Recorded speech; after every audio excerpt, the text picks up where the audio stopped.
Bonjour à toutes et à tous, je suis tombé sur un texte qui, je pense, a un intérêt particulier, alors je voulais le partager avec vous. Je lisais donc le Discours sur les sciences et les arts de Jean-Jacques Rousseau, écrit en 1750, donc sous Louis XV, ça en impose plus que sous Sarkozy, on est d'accord.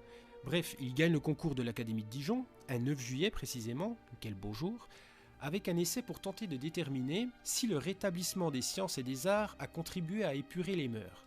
Rousseau, il arrive à la conclusion que les sciences et les arts corrompent les mœurs et éloignent les hommes de la vertu et de leur qualité guerrière.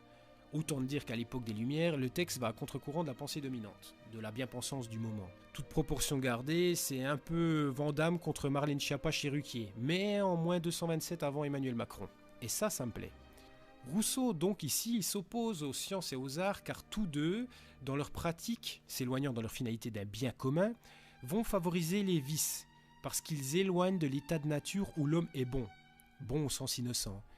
Il oppose donc l'être naturel au paraître social. Et ce paraître social, le fait de vouloir plaire à la société, s'inscrit dans une temporalité immédiate et conduit ainsi à une uniformité de la société. Alors je vous lis ces quelques lignes concernant cette uniformité. Il règne dans nos mœurs une vile et trompeuse uniformité, et tous les esprits semblent avoir été jetés dans un même moule. Sans cesse la politesse exige, la bienséance ordonne. Sans cesse on suit des usages, jamais son propre génie. On n'ose plus paraître ce qu'on est. Et dans cette contrainte perpétuelle, les hommes qui forment ce troupeau qu'on appelle société, placés dans les mêmes circonstances, feront tous les mêmes choses, si des motifs plus puissants ne les en détournent.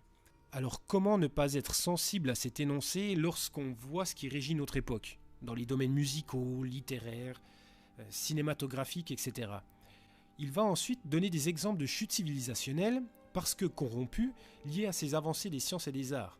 Par exemple l'Égypte ou la Grèce, qui jadis furent des endroits peuplés de héros, qui vont chuter au rythme de l'avancement des sciences et des arts, sous-entendu donc des connaissances. Alors, cette perte de force, de vertu, elle proviendrait pour Rousseau du fait que cette hypocrisie sociale, cette uniformité, mène à l'oisiveté. Finalement, dégradation des mœurs, donc perte de l'état de vertu naturelle, ont un effet négatif car il y a une perte de la liberté naturelle. J'en viens toutefois au passage qui m'a interpellé personnellement. Rousseau expose en quelque sorte sa vision de la place de l'artiste dans la société au sein de laquelle il évolue. Je vous lis ce passage, vous allez voir, c'est surprenant. Tout artiste veut être applaudi. Les éloges de ses contemporains sont la partie la plus précieuse de sa récompense. Que fera-t-il donc pour les obtenir, s'il a le malheur d'être né chez un peuple et dans des temps où les savants, devenus à la mode, ont mis une jeunesse frivole en état de donner le ton, où les hommes ont sacrifié leur goût aux tyrans de leur liberté, où l'un des sexes, n'osant approuver que ce qui est proportionné à la pusillanimité de l'autre, on laisse tomber des chefs-d'œuvre de poésie dramatique, et des prodiges d'harmonie sont rebutés.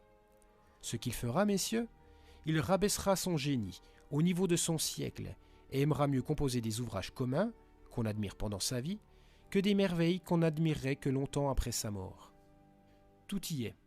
De la youtubeuse beauté à l'instagrammeuse vendeuse de thé minceur, en passant par le mec musclé de la télé-réalité. Pour Rousseau, donc, la hantise, c'est d'être un homme de son temps, notamment dans le domaine des arts, car puisque l'époque se prête au bien-être matériel, il y a une perte de la volonté de survie, donc finalement une perte de courage. En se drapant d'artifices sociaux, l'artiste, il est dans un processus que l'on pourrait qualifier d'avilissement. Il indique même ce qu'il adviendra de tout homme à contre-courant et courageux avec l'extrait suivant. C'est ainsi que la dissolution des mœurs, suite nécessaire du luxe, entraîne à son tour la corruption du goût. Que si par hasard, entre les hommes extraordinaires par le talent, il s'en trouve quelqu'un qui ait de la fermeté dans l'âme et qui refuse de se prêter au génie de son siècle et de s'avilir par des productions puériles, malheur à lui. Il mourra dans l'indigence et dans l'oubli. Alors le parallèle avec mon auteur préféré, Louis-Ferdinand Céline, comme vous le savez, est criant de justesse lorsque l'on connaît la vie de ce génie littéraire. Rousseau, il nous met en réalité face à l'idée de progrès. Pour lui, l'avancée technologique, au détriment des vertus guerrières, n'est pas un progrès. En d'autres termes, progrès des connaissances ne signifie pas progrès moral, et il attaque les arts à ce niveau-là. Pour les féministes qui se seraient offusquées de ces propos, du genre Alice Coffin, pour citer la plus décadente qui me vient à l'esprit, je reprendrai simplement une annotation de Rousseau à son propre texte. Les hommes feront toujours ce qu'il plaira aux femmes. Si vous voulez donc qu'ils deviennent grands et vertueux, apprenez aux femmes ce que c'est que grandeur d'âme et vertu. Voilà un féminisme qui me semble pertinent. Alors, sachez que si je réalise toutes ces vidéos de lecture, c'est avant tout pour amener les jeunes à s'intéresser à la littérature, afin qu'ils consomment autre chose que tout le consommable venu des États-Unis, que l'Europe tend à plagier. J'aimerais donc terminer cette vidéo en abordant quelques propos de Rousseau sur la jeunesse. Je sais qu'il faut occuper les enfants, et que l'oisiveté est pour eux le danger le plus à craindre. Que faut-il donc qu'ils apprennent? Voilà certes une belle question. Qu'ils apprennent ce qu'ils doivent faire étant hommes, et non ce qu'ils doivent oublier. Alors, outre le fait de s'inscrire dans une continuité historique, spirituelle et culturelle donc, ce qui est essentiel pour Rousseau est de devenir homme.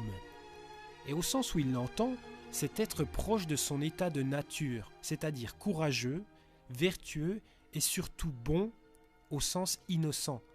Car l'innocence vient du latin noceo, nuire, donc ne pas nuire.